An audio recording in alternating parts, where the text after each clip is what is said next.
ഈ വർഷം തിയേറ്ററുകളിലേക്ക് എത്തിയ മലയാളത്തിലെ ഫാമിലി കോമഡി എന്റർടൈനർ സിനിമകളിൽ ഒന്നാണല്ലോ ഗുരുവായൂർ അമ്പലനടയിൽ. പൃഥ്വിരാജിന്റെ കരിയറിലെ തന്നെ ഏറ്റവും ഉയർന്ന രണ്ടാമത്തെ വേൾഡ് വൈഡ് കളക്ഷൻ നേടിയെടുത്ത മലയാളം സിനിമ കൂടെ ഗുരുവായൂർ അമ്പലനടയിലിന്റെ ഏറ്റവും പുതിയ ബോക്സ് ഓഫീസ് റിപ്പോർട്ടുകൾ പുറത്തു വന്നിരിക്കുകയാണ്.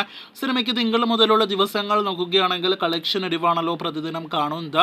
അതുതന്നെയാണ് ഇന്നും സംഭവിച്ചിരിക്കുന്നത്. ഇന്നലെ ഇതേ സമയം 55 ലക്ഷത്തിന് മുകളിലായിരുന്നെങ്കിൽ ഇന്ന് 43 ലക്ഷത്തിന് മുകളിലാണ് ചിത്രത്തിന്റെ കേരള ട്രാക്കിംഗ് ഗ്രോസ്.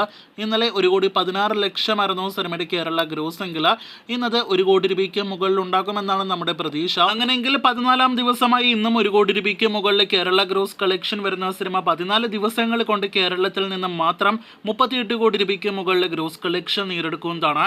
ഈ ശനി ഞായർ ദിവസങ്ങൾക്ക് മുന്നേ തന്നെ 40 കോടിയിലേറെ കേരള ഗ്രോസ് ഏറെക്കുറെ ഉറപ്പാക്കിയ ഗുരുവായൂർ അമ്പലനടയിൽ എന്ന സിനിമ കേരള ബോക്സ് ഓഫീസിൽ ആവേശം എന്ന സിനിമയ്ക്ക് ശേഷം 50 കോടിയിലേറെ ഗ്രോസ് കളക്ഷൻ നേടിയെടുക്കാനുള്ള എല്ലാവിധ സാധ്യതകളും കാണുന്നുണ്ട്. എത്രയും പെട്ടെന്ന് നേടിയെടുക്കട്ടെ എന്ന് ആശംസിക്കാം. ഇന്നത്തോടെ സിനിമയുടെ വേൾഡ് വൈഡ് ഗ്രോസ് 80 കോടി രൂപയ്ക്ക് മുകളിലേക്കും എത്തപ്പെടുമെന്ന് പ്രതീക്ഷിക്കുന്നു. അപ്പോൾ പൃഥ്വിരാജ് പ്രൊഡക്ഷൻസ് കൂടി ഭാഗമായ ഗുരുവായൂർ അമ്പലനടയിൽ എന്ന സിനിമ വലിയ ലാഭത്തിലേക്ക് കുതിക്കുകയാണ്. കാത്തിരിക്കൂ കൂടുതൽ സിനിമയുടെ ഇതുപോലുള്ള ബോക്സ് ഓഫീസ് റിപ്പോർട്ടുകൾ കേട്ടാം.